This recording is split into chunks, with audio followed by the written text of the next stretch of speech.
Well, hello, Paige. Fancy meeting you here.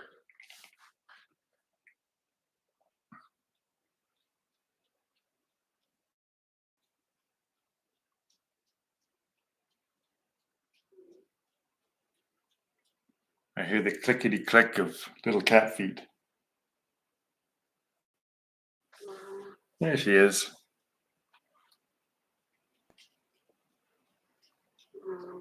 Hi, Callie. Hi.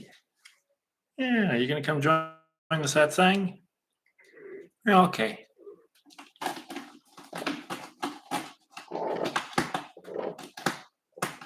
Sharpen the claws. So they dig into my shoulder when I pick her up. Yeah.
Hi, Kitsy.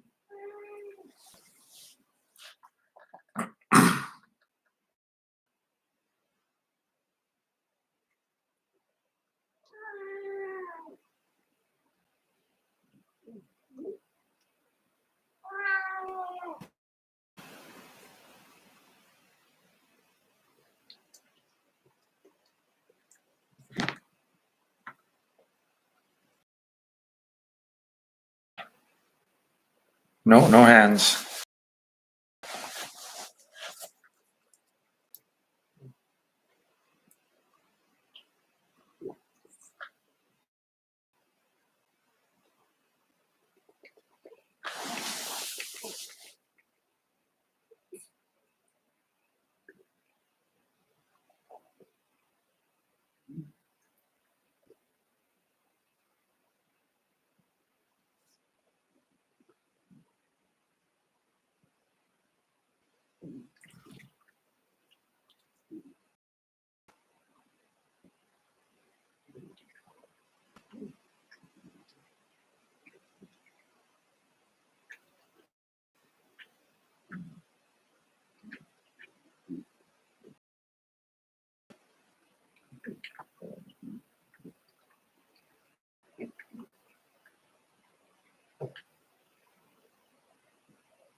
said we had 5 people at one time, and now we have 1.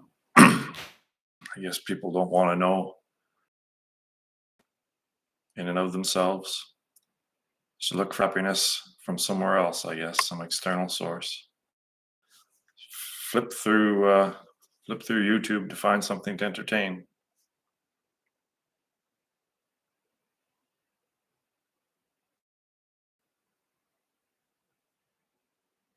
No, Paige, no. Okay, I'll allow it. I might just sit here all day.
If there's no thought, there's no time.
I don't know if there is thought, but there is a pressure to do something, to work, to and get money to pay the bills and buy food. Yeah, take care of the basic necessities, but after that, adhere to the practice. Why do we feel the need after our basic needs are fulfilled? Why do we feel the need to do something or think something every single moment of every waking day, right? Why? Why do we get so restless and anxious and need to always be doing something or hearing something or looking at something or eating something? Always, always, always some sort of input. That's because this is fundamentally empty. It's a Ponzi scheme. So you just have to keep having input, input, input, input all the time. Stimulation, externally focused. Oh, you'll never find satisfaction in being focused on the external world. And that's the trap we're in.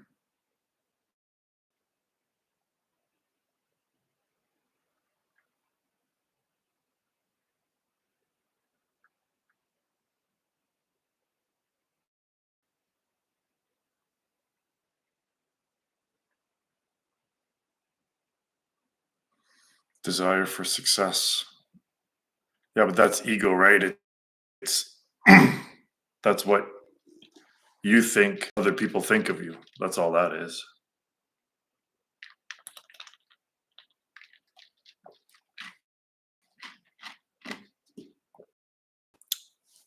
So you'd rather be a pretend character? You'd rather just pretend that you're someone?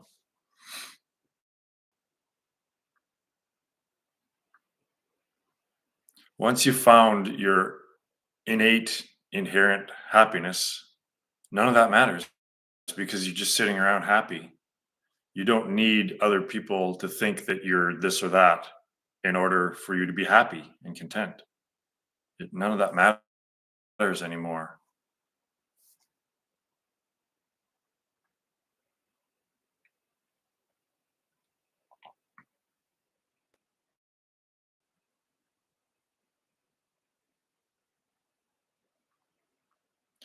I don't like how people see me.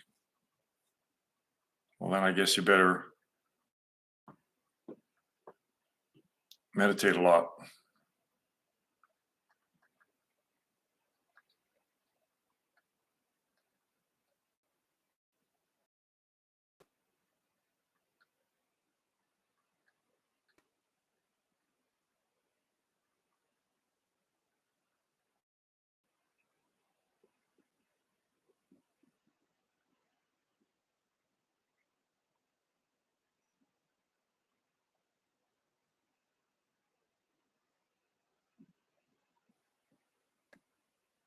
They're always asking me what I'm doing. Like when you're just sitting there doing nothing or when you're doing something.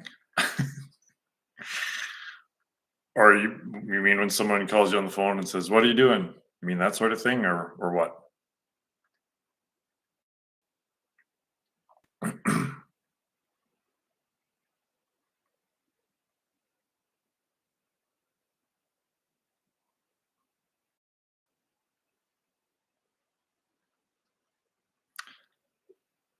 When I was my last job, I was a wildland firefighter, so it's a rainy season, there's nothing to do really. Like you just sit around a lot, right? So you see a lot of guys on their phones or playing cards or whatever, right? And I would just be sitting there like this, and lots of times people would come up and sit beside me and say, "What's wrong?"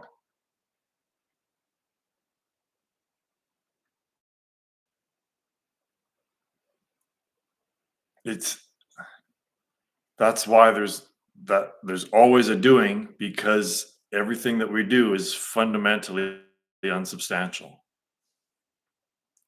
So it,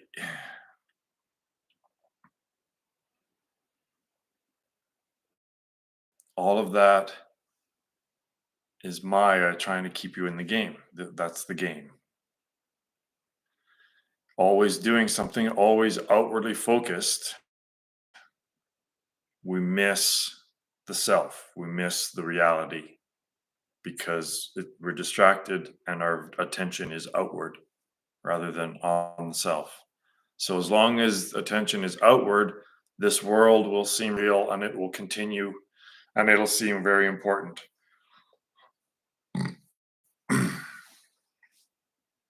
But when you start pulling your awareness onto the awareness itself and keep it inward and not go out and look for stuff to do and see and hear and touch and smell and think about, then you just find reality and you're just content because that's the purpose of all of this is to find reality in this game, to get the hell out of this game.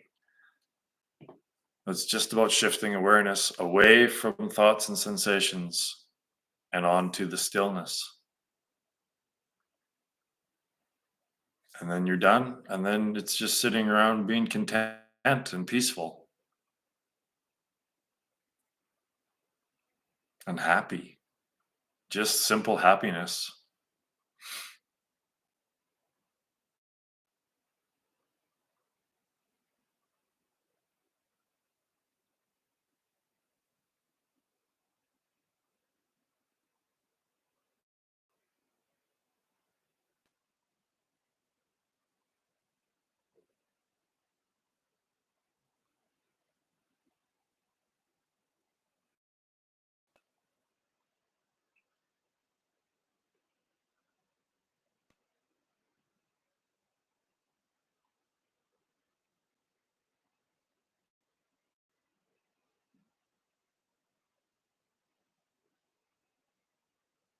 And what did you tell them when they ask you that?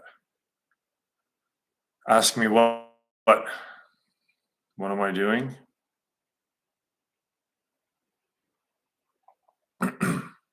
Oh yeah, what's wrong? I would say nothing. Just sitting here. But we're so used to always seeing every time we look at someone, another human, they're always outwardly focused. They're always reading, they're looking at their phone, they're listening to music, they got their pods in. They're always outwardly focused on some sort of input. So when it's so foreign to see someone just sitting there not doing anything and not even really focused on anything in the physical world, like you're just sitting there with a little smirk on your face, not doing anything at all, and we just think that that person must be crazy because it looks so bizarre. But that's actually sanity to me. Watching humans stare at their phone all day, like people walk around looking at their phones, just like it's insanity. So, so what I think is normal, most humans think is odd, and what I think is bizarre, most humans take that as just being normal. So that's how messed up humanity is. We can't even just sit in a freaking chair and be content.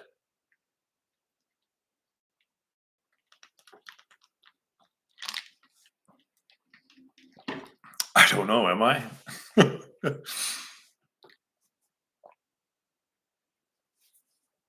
I'm describing 99.99999999999% of the population, right? Just completely addicted to the phone and the screen and the page and always doing something, overeating, right? Over everythinging because it's all fundamentally unsubstantial. Well, everyone has a problem, so you're probably not special.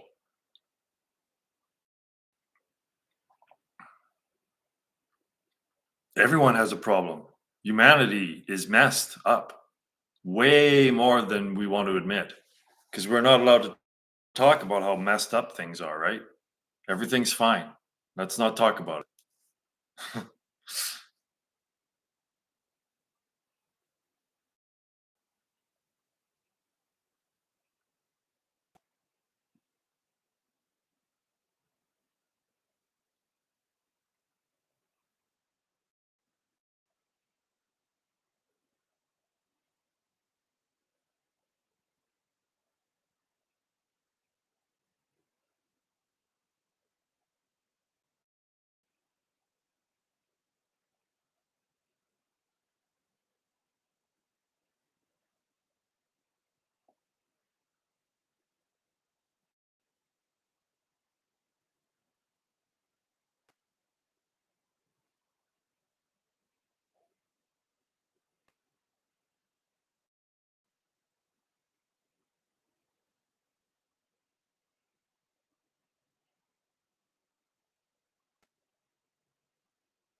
I was a witness of a big fire of wooden house, and I was watching the firefighters and thought maybe I'd like to do that. I was trained as a structural firefighter, but I didn't really like it as much as wildland firefighting, so I moved to wildland firefighting. Where do you live?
Anyway, when it comes to firefighting,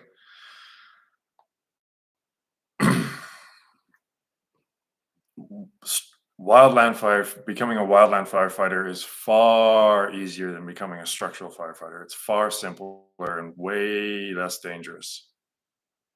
So if you think you might enjoy firefighting, you should look into wildland firefighting because the world's catching on fire and it's not going to slow down. It's just going to keep catching on fire.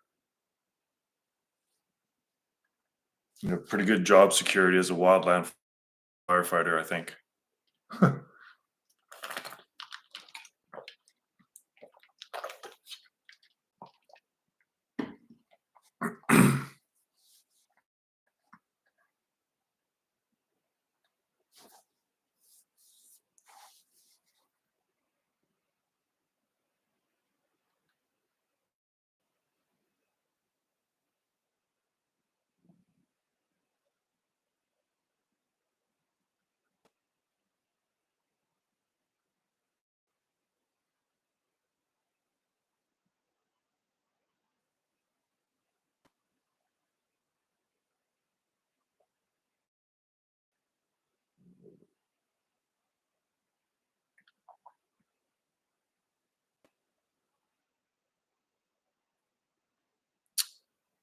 Yeah,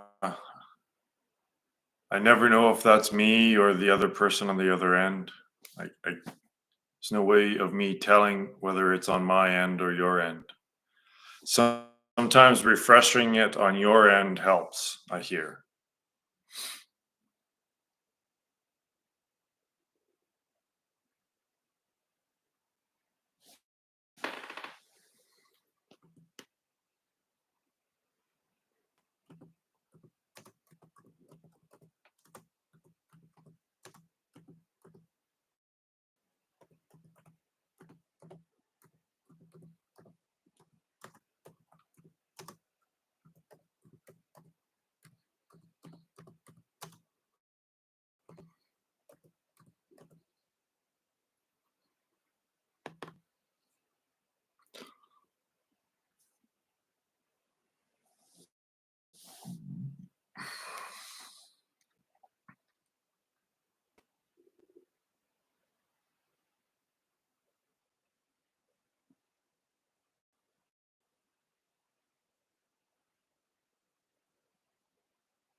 I'm in a constant state of meditation.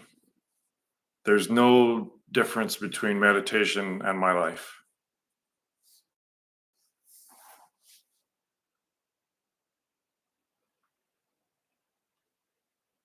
The universe has offered me the opportunity to engage in my spiritual practice pretty much 24/7. I've been able to retire, semi retire, and the universe is taking care of my basic needs. Yes, for beginners, the most important spiritual practice is a dedicated routine, a meditation routine. Every day, set aside some time every single day to say, this is only what I'm only going to meditate and get to that thought free state for even just 20 minutes a day. And as you get better and better and it becomes easier and easier, that period of time, you can extend that period of time. But even when, as the day progress, every part of the day always come back. If you notice that you're running away with your thoughts and just in some sort of fantasy land, as soon as you see that, recognize that, well, just come back, just stop it, just come back again.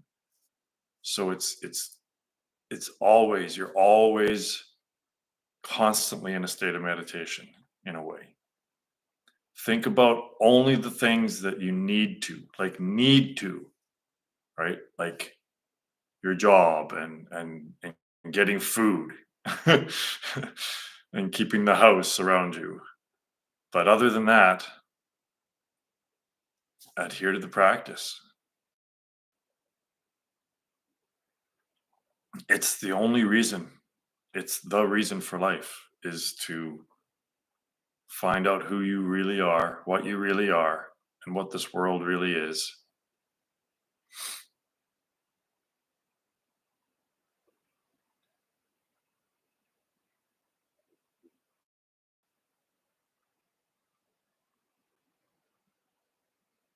And off the start, it'll seem like one, that it's incredibly difficult, and two, that it does nothing, right? Well, you don't get any immediate results from meditating. But over the long haul, over the long run, as you get better and better at it, as it becomes easier and easier to just abide in yourself, it's the most amazing thing. It's the only thing that matters. And you'll see results. You'll understand your actions and the actions of other people, and you'll see where all of this suffering comes from. You'll start understanding yourself and humanity and the world better, and you'll have more peace and less anxiety, and everything that's good will come as a result of this spiritual practice.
How long should one sitting be?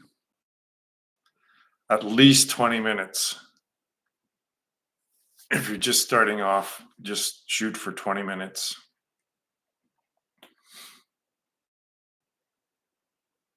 But no shorter.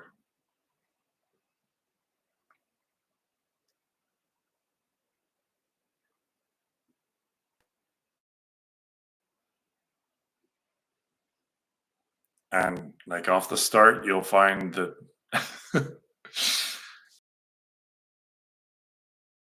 or you'll be falling asleep. It's hard to find that middle ground where you're just alert, awake, and not thinking.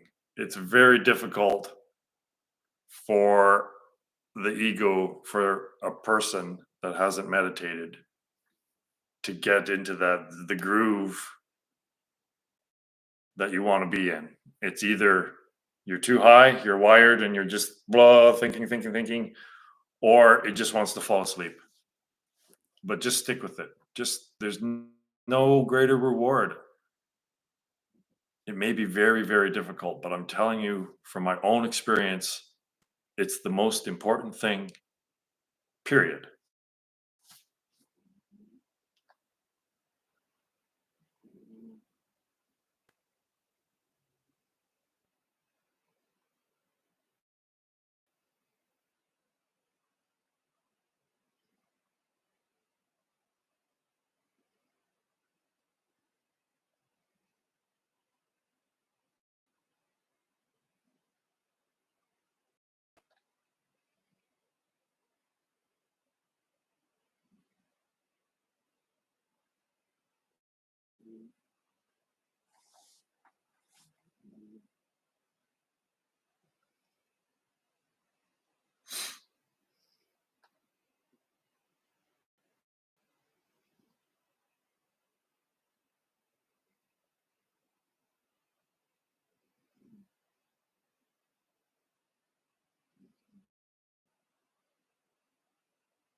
Callie snoring.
You're snoring.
mm, mm,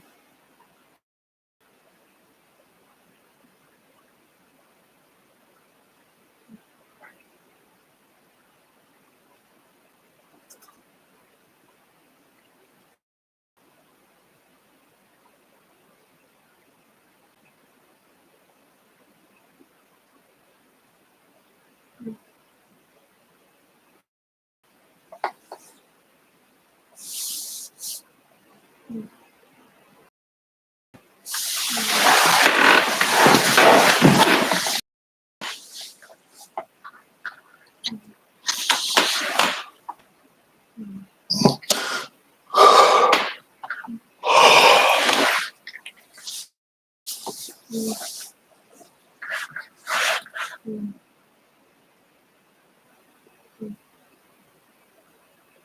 mm,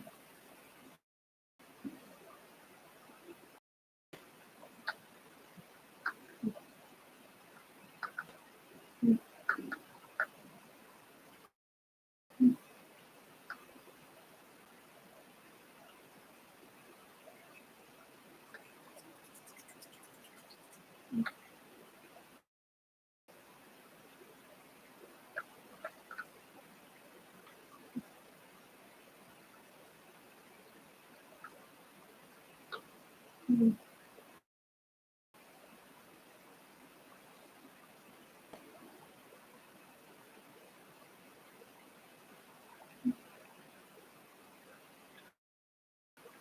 mm, mm,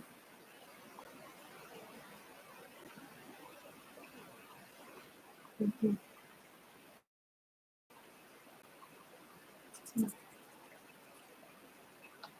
mm, mm, mm, mm.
SS, how's it going?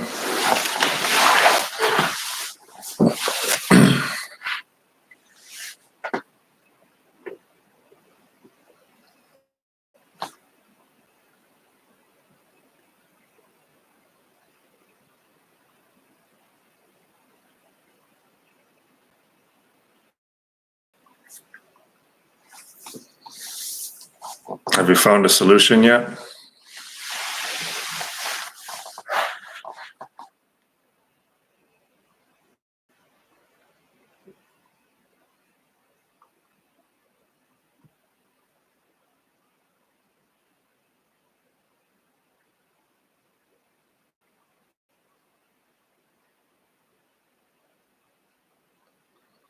Excellent.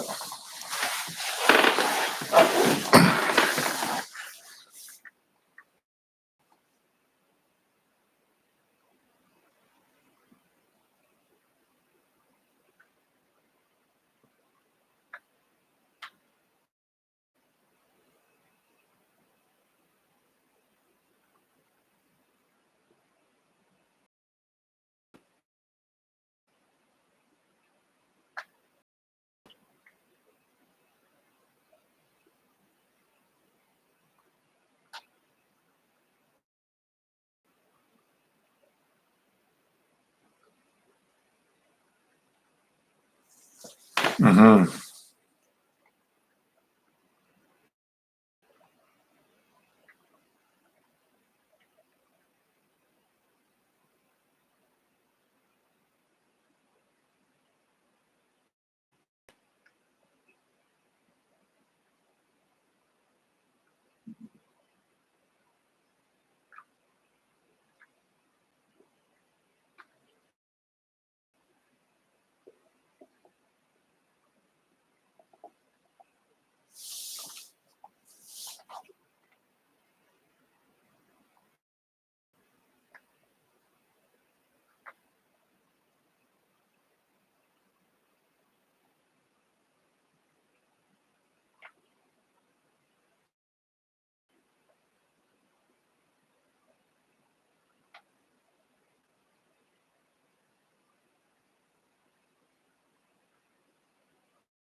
Since beginning daily practice, I've had the universe start working in this dream character's favor.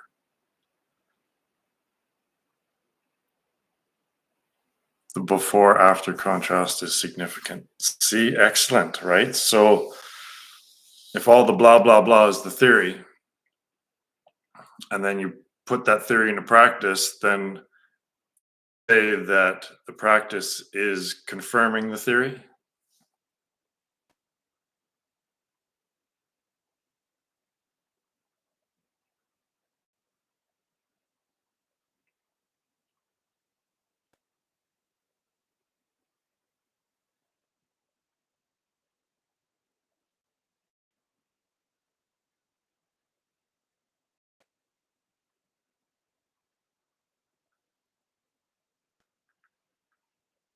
Right on.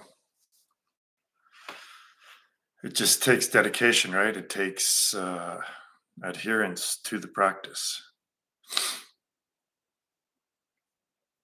which in many respects requires dropping the theory, right? most spiritual seekers are just caught up on the theory and they get some sort of an intellectual understanding of the blah blah blah, but they just stay with the blah blah blah, right? They never really engage deeply into the practice. They never make that transition stage and transmit that into actual the doing of it, the experience of it.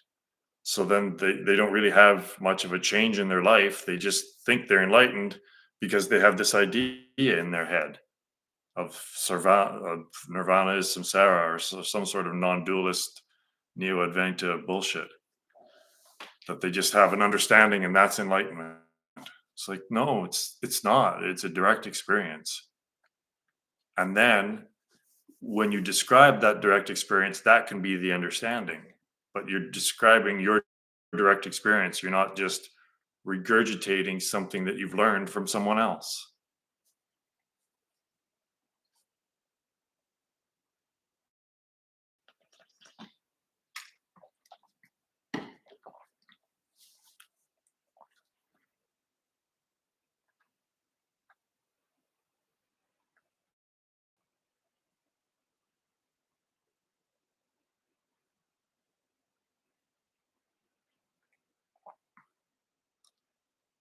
Like, people like you is what this is all about, right? Just to have actual deep change, substantial change in your life. I haven't worked on the theory for some time because of that. The experience is catching up to the theory. Yeah. Like, unless you want to be a teacher and share this with others in some way, then you don't even need it anymore. You don't need to try to figure it out because you've figured it out.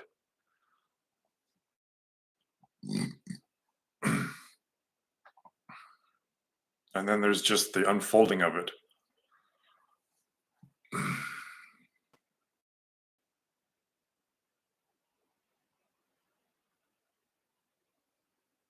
I hear so many of these non-dual people talk, and I can just tell it's just talk. They're not having the experience of Mona. They don't ever talk about Mona, about the silence, the stillness, or how the world is unreal. They just regurgitate the same old neo Advaita bullshit, that everything's just one thing.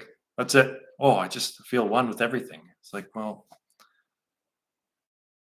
and yet you still suffer. Oh no, I suffer, but I don't let it bother me. Anyway,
I think I will eventually complete the theory since I think it could help others suffering.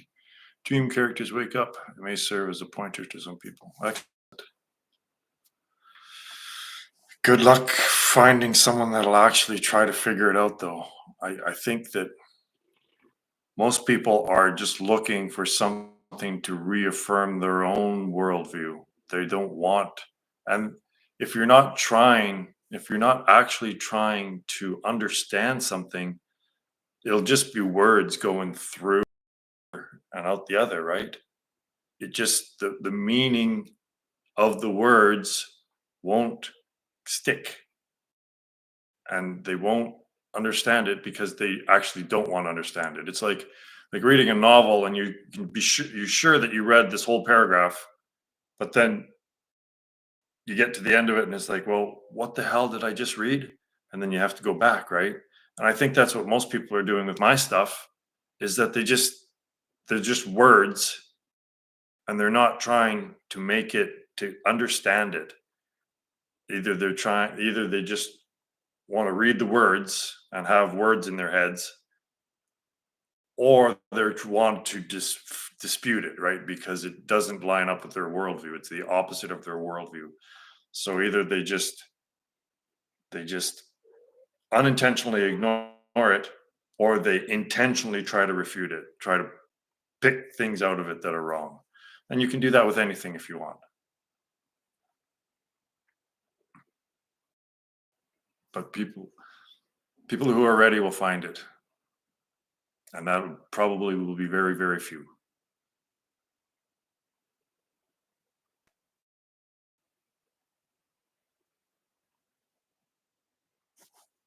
Like, you can be the most intelligent person in the world, but if you don't have an open mind, you'll never learn anything new.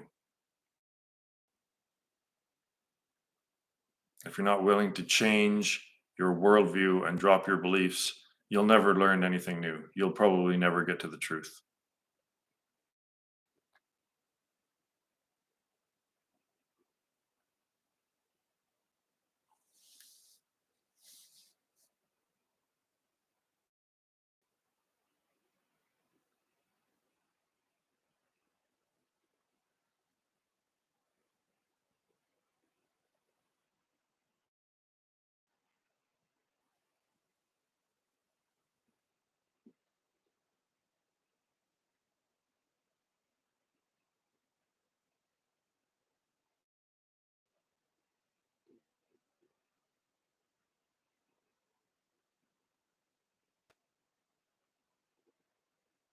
Hello, Jan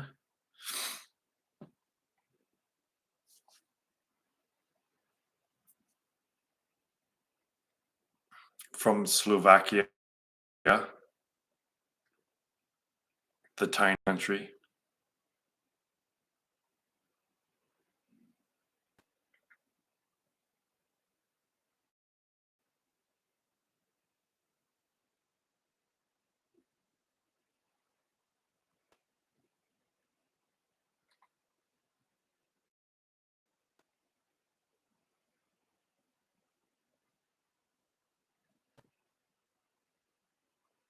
Slovenia, I'm sorry. I was so impressed. Oh, I remember where she or he, I think she probably lives, and then I get it wrong anyway. Slovenia, right?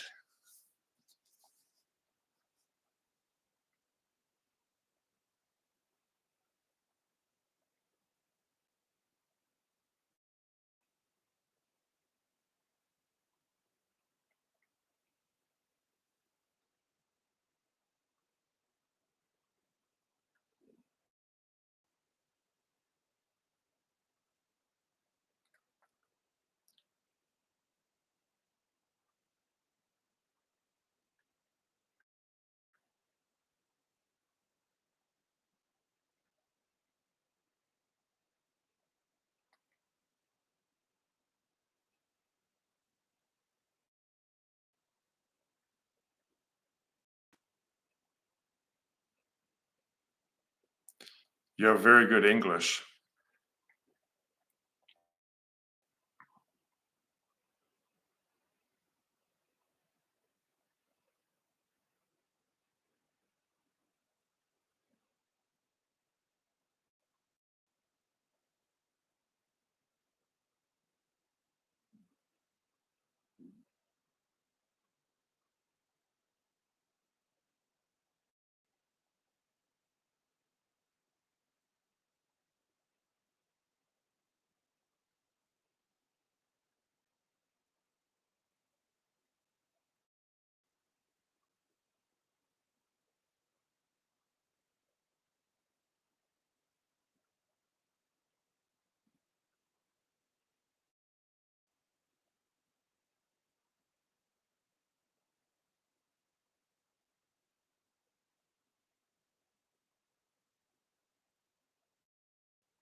I would argue no truly generally intelligent person would be closed to alternative perspectives. A lot of academics have a narrow intelligence that's hyper developed in one aspect and underdeveloped in others. Yeah, they're very, very specialized.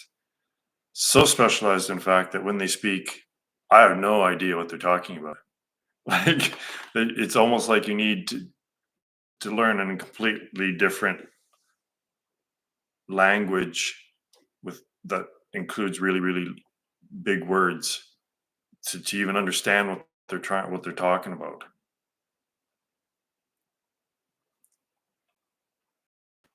Like, how can you have someone that's so specialized in one, just like say a neuroscientist? Why the hell would we think that they would know anything about reality at all? All they know is about the firings of electrons and neurons in the brain. Well, why would someone like that be good to give life advice from? Like, I want to know who's happy and who doesn't have suffering. Those are the people I want to get life advice from. Not an academic that just knows a lot about one thing and can speak eloquently about it, but yet has all the suffering and troubles of everyone else, just your average person. Well, I don't give a shit what they have to say, really.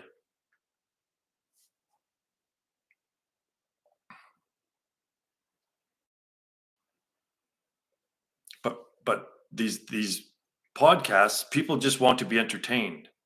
They really don't want to learn something new to adjust their life to make it better. They just want to be entertained. Like they might as well listen to a novel being read by an actor. There's your entertainment.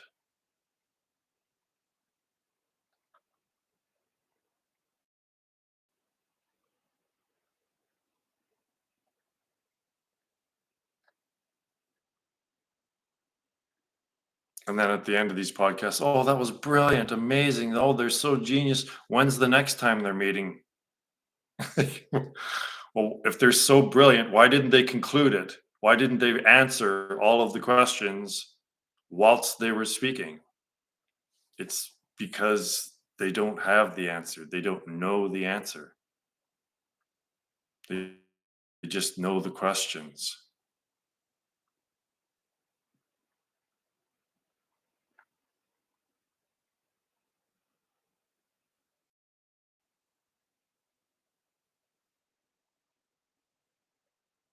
I've been ignored so much by academia. You can tell that I've got a little bit of a mad on for them.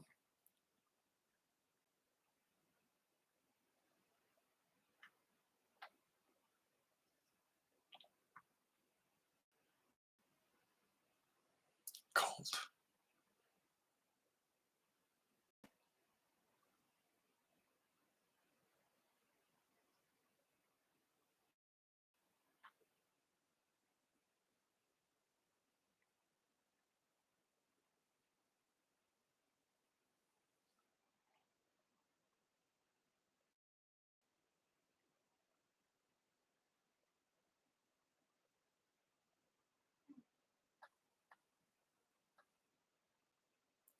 Yeah.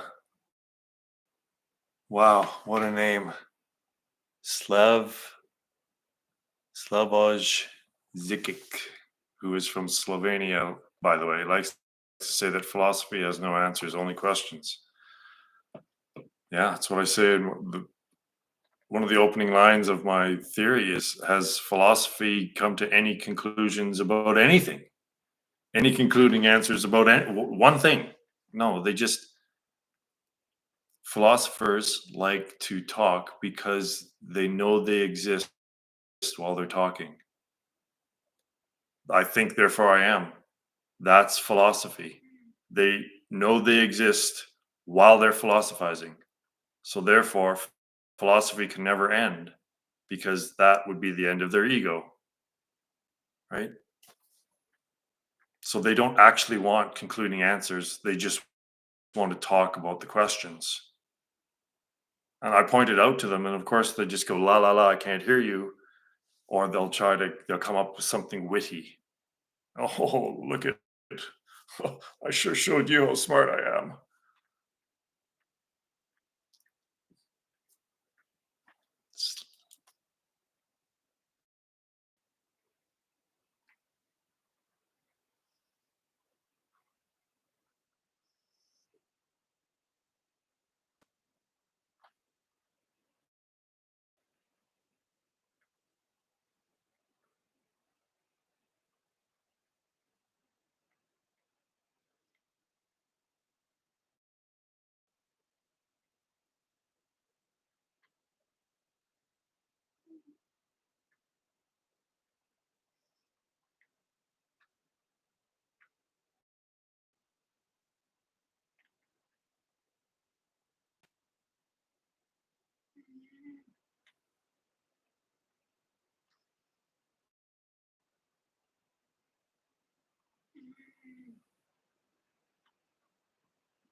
So he himself is a philosopher, and he's written over 50 books. It's been over a month since I've watched Kurt's Toe channel. My seeking energy has greatly diminished now that the answer has been indisputably found. Yes. I'm done with him. Done. Goodbye. I can't even bother anymore. He's just a waste of freaking time. Oh, the philosopher said that writing 50 books saves him from committing suicide. Well, so he's that close to suicide, and yet people want to read what he says, that he has some sort of knowledge about reality in the world. Those don't add up, do they?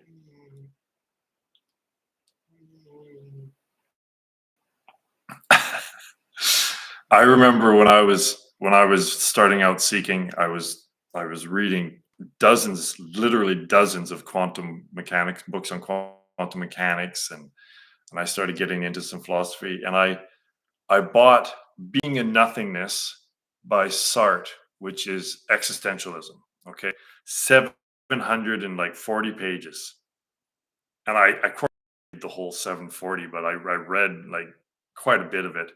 And at the end, the last sentence was something about, oh, and how did he put it? And these queries will be taken up later on, or something like, in the next time I write a book, I'll continue on with this discussion. Like after 740 pages, no conclusion was made. Nothing. It's just blah blah blah blah blah blah. Like a couple of sentences that is really like genius, right? Like a couple of sentences that are actually genius, brilliant. But then just more and more and more and more and more. Like for it's just never ending. It's just never ending.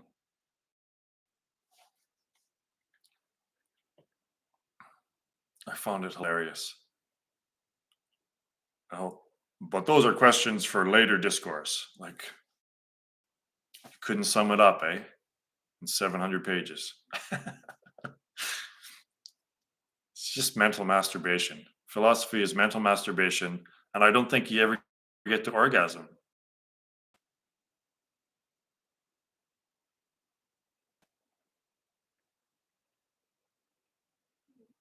You can quote me on that one.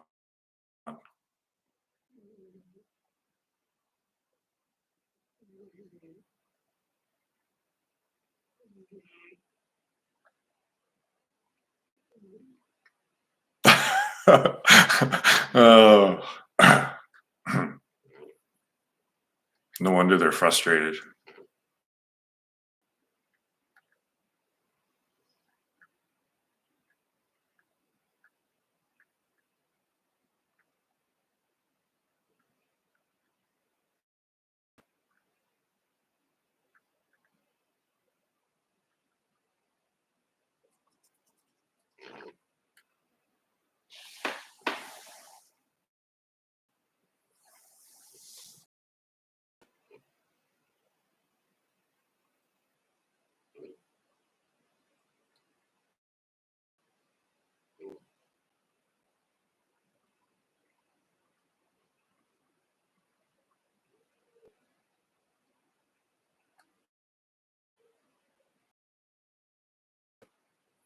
If he's the Elvis Presley of philosophy, he should know the song a little less conversation, a little more action.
Frustration is a good litmus test. I think all strong emotions are a good litmus test.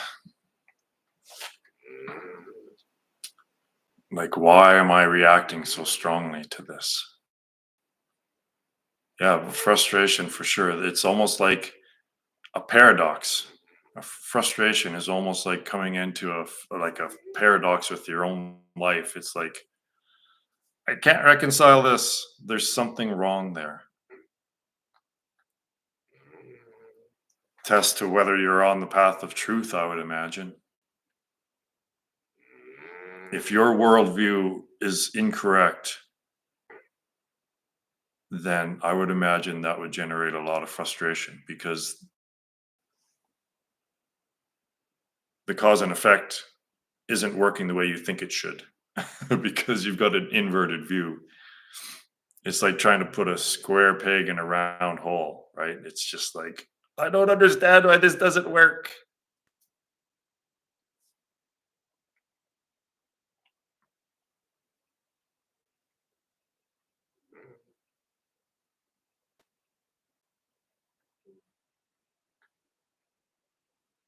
Science would just try to square the round hole. That's what they would do.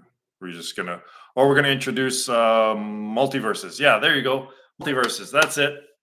Yay, we figured it all out. It's multiverses. So that's just squaring the round hole.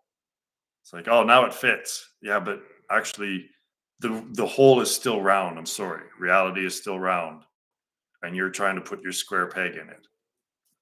Hey, analogy, right? Good one.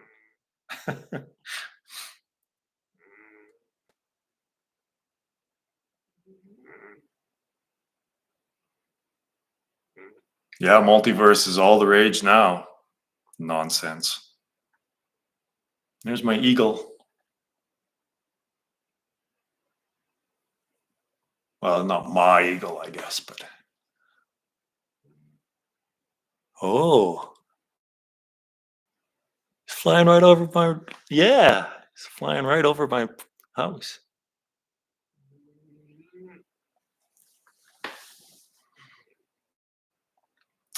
Langan is a good example. So close yet incredibly frustrated because he's missing the practice. Yes, I think so. You can tell he's a frustrated person. Like that's why he was a bouncer, I think. He got to he got to release some of that frustration, maybe. Yeah, you can just tell that why people follow him. I don't understand because he's obviously not a happy, content person. He might be the smartest person on the planet and he might be really close with his theory, but he's missing the happiness. Why would anyone want to be like him? He doesn't seem very happy and content at all. He seems bitter. So there's something wrong there. I mean, it appeals to intellectuals, I suppose, but it has nothing to do with happiness. His theory, I don't think, has anything to do with happiness. It has a lot to do with thinking.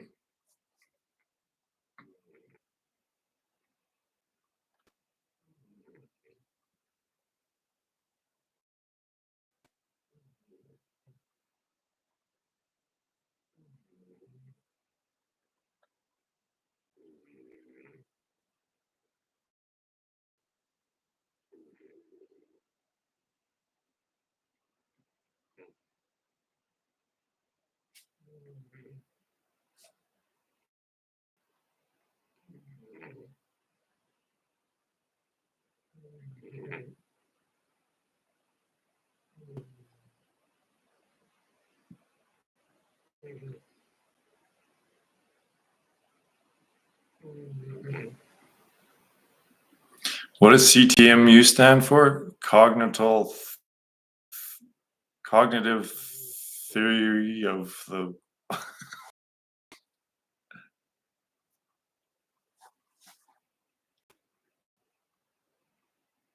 something universe.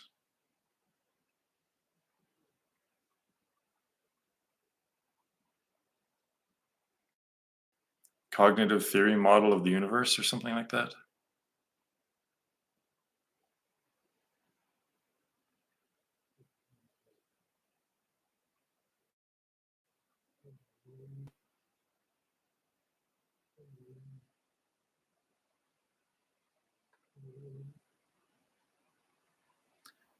There we go. Cognitive theoretic model of the universe. It just rolls off the tongue. I'm sorry, but it's funny, right? Like now, non-conceptuality in screenwriting, there's something called oh shoot, what's it? Oh, I always forget. It'll come to me.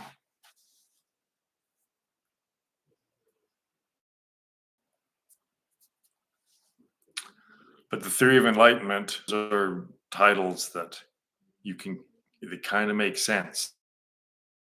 You can kind of glean what they're saying in the title.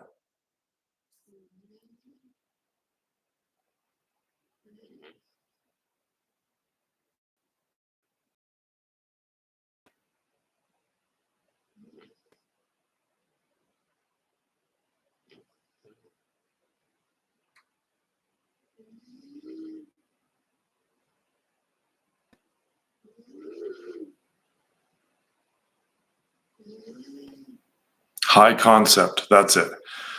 So in screenwriting, if the title um, hints at or expresses what the theme of the movie is about, if that's included in the title, then that's a high concept, and people that's what everyone wants to have is a high concept title for their screenplay, right? Like Liar Liar.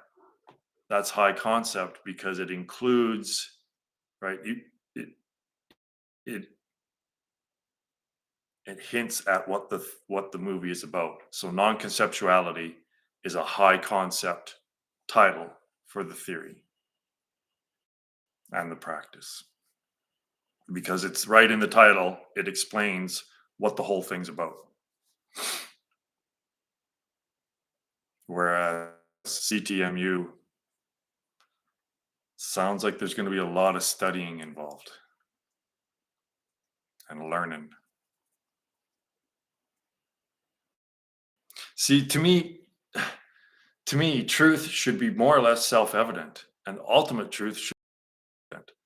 So, it, something that's pointing out truth should be just showing it, presenting it to people, right? Rather than teaching it to people. People learn the CTMU, right? It takes a lot of thinking and learning and mental work.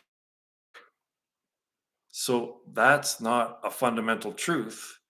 That is a relative truth that someone has made up, right? So it's not, and what my theory does is just show them the truth, right? Here it is. You don't have to learn anything. I'm showing it to you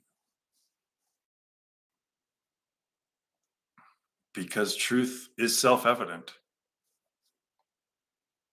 I think it's the falsity that is learned. You have to learn how to look at things incorrectly. You're taught how to see things inversely.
CTMU, relative truth, non-conceptuality, absolute truth, reality, fractal, the relationship between the relative and the absolute. Yes, but what is the originating iteration though, right? Like the Mandelbrot set, right? it's all about reiteration. But so there's the program, right? And the person that's running the program selects the initial inputs, right? The initial numbers. So what is the initial iteration that all, right? What is the mechanism that that constructs the algorithm and then also gives the initial input? Because after the initial input, it just goes, right? There's nothing. It's like it's its own cause and effect after that, right? The fractals are generated after the initial inputs are put in, right? So, and that's the problem with the holographic analogy as well. Is like, well, what's the originating image? But there isn't one. That's the problem, right? Is that, let's say that there is an originating image for the hologram that is all of this, but that's not, it's always a higher dimensional image, right? A two-dimensional hologram is created by splitting the image of a three-dimensional object, right? So it's a higher dimensional whatever depicted in a lower dimensional realm. But from that lower dimensional realm, you can't even imagine what the higher dimensional thing is. It's making any sense, right? So there's no way to come up with what the original iteration is, I think. Like, was that the Big Bang? Is that the original iteration, right? The Big Bang? The initial input is a bifurcation, just like the splitting of the image of a three-dimensional object.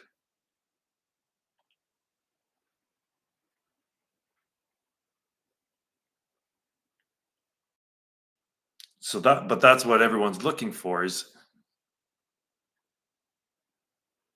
but in a way, it's the algorithm itself that is the bifurcating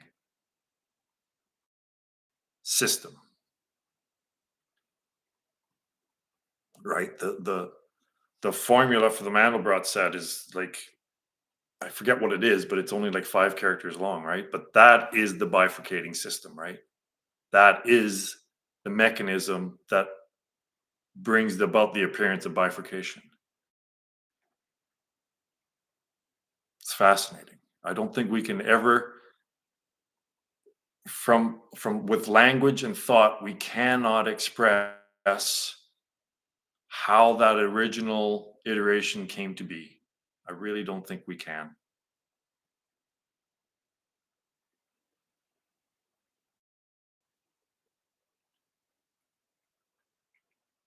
And how much of it is just set in motion after that initial iteration too, right? Like, there may be no free will at all after that initial input is put in, right? It might be just, let's try this, throw it in the machine and see what it turns out, and we'll just witness it. So I don't think there's any choices being made at this level, of the level of thinking, and I'm going to do this and I'm not going to do that and all that nonsense.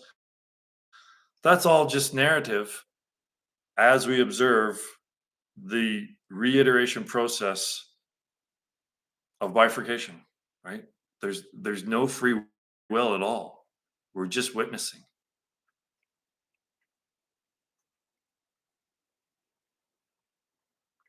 Yeah, that's it. Yeah, yeah. Yeah, it's brilliant. I mean, again, the Mandelbrot set is a perfect metaphor for what's going on.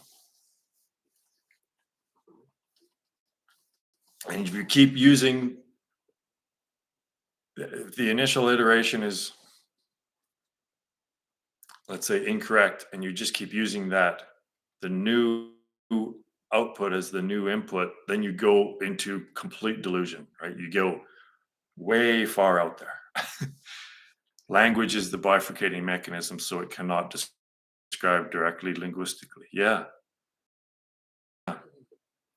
And that's what science is doing, right? Like the language itself is the bifurcating agent, isn't it?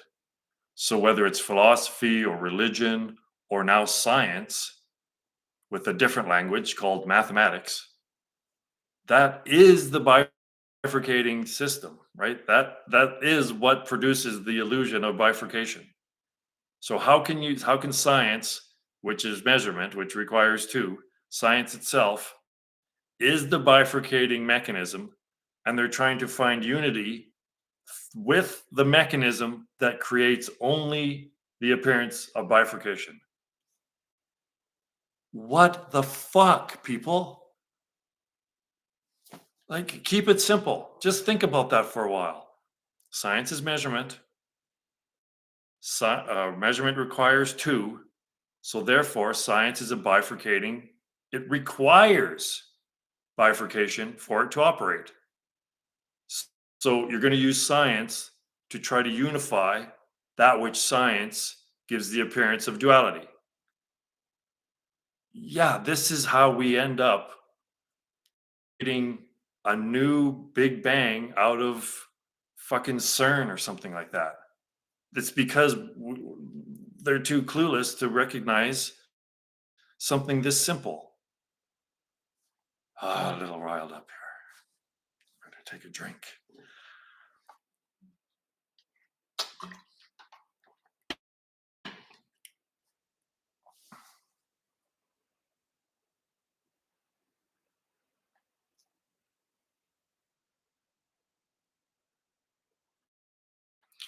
Solution seeker, if unless you're really shy, you and I should have a chat, and I should record it and put it on my channel. Think about it, okay?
Meditate on it.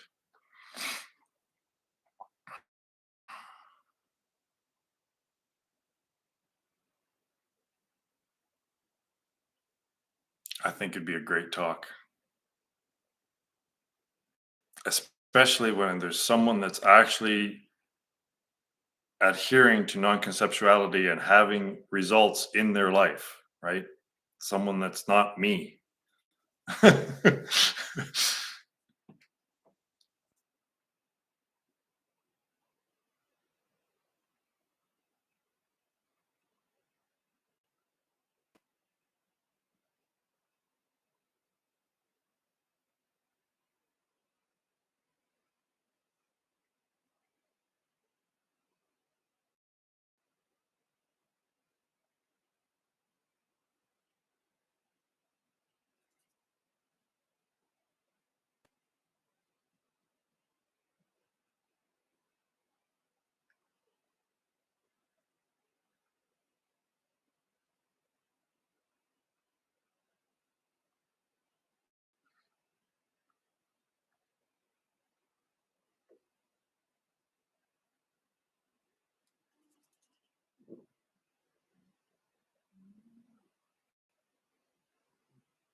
the more I progress, the more I progress,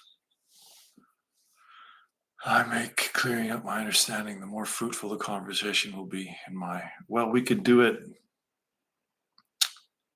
once every 6 months or once every 2 months or something like that. And we can have progress reports.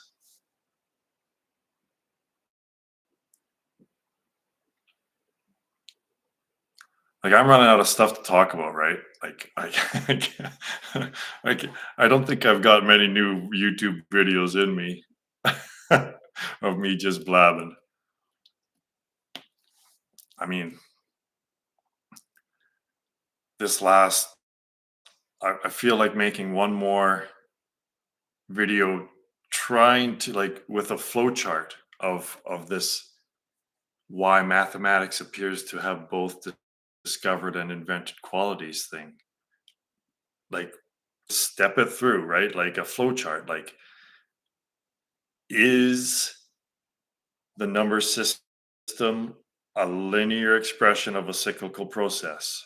Yes or no? Yes, right? And then was it reasonable that if it is a linear expression of a cyclical process, then that cyclical process could be samsara because samsara is described as a wheel, right? So yes or no? Check. Yes, it's reasonable. Like that all the way down to like, okay, well, it's reasonable to think that maybe this theory is right that the number system is a message and that mathematics is the incorrect interpretation of that message. I just it's so obvious to me that I feel like I want to walk people through it, force them to think about it.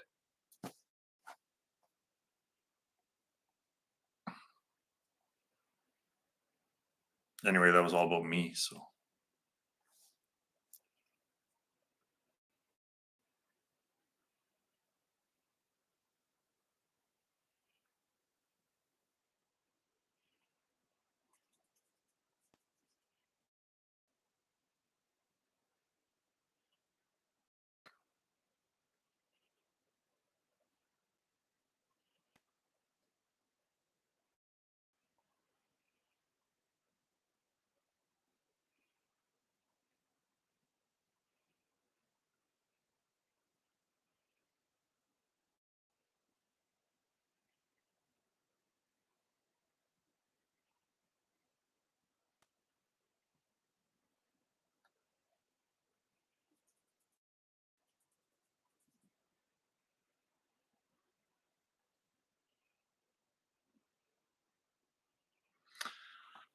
ah, women think in a different way though. Women think kind of more in an emotional way and men can think more in a logical way. But in both instances, there's you can easily overthink both. Right? You can overthink logically, or you can overthink emotionally, and it's the overthinking emotionally that causes all the problems within relationships, right, ladies?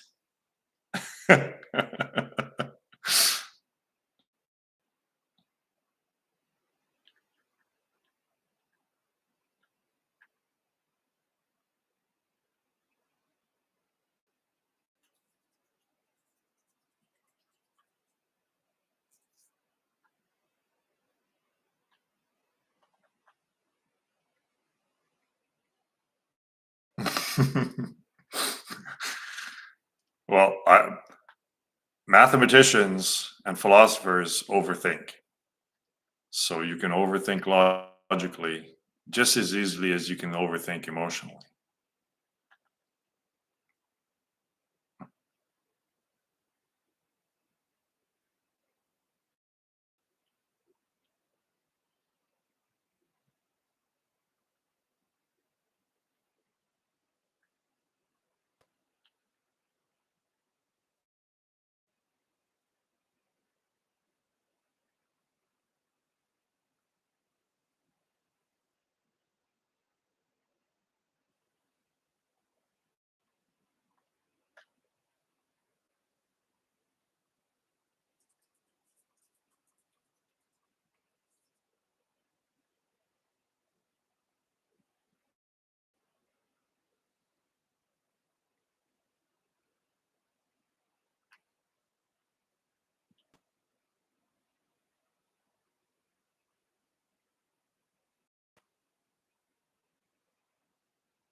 Well, gang, it's a gorgeous day out here. So I think that I'm going to go for a walk and maybe do some snow shoveling. Thanks for dropping by. I really enjoy our discussions on Sundays.